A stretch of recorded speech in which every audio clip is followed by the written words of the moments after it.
Hi, this is John Stewart, and this is some repair tips for your tent.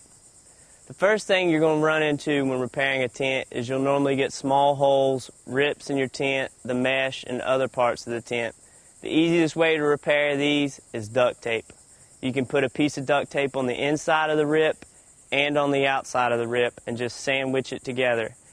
This stuff will hold up during your camping trip, but you do want to get a further repair once you get back. Other things you might run into is a broken pole. Poles will tend to crack once they get bent into finicky shapes that you might put them into.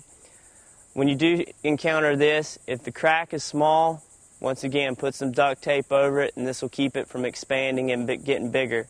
If you break a pole in half, you can repair this by having an extra ferrule or a pole protector. Another way to do this is to take two really hard sticks, duct tape them on there together. This will get you through a camping trip, but you probably want to replace your pole after that. If the pole's bungee breaks on the inside, the pole will still go together. It's just you have to put it together piece by piece instead of just having it snapped together.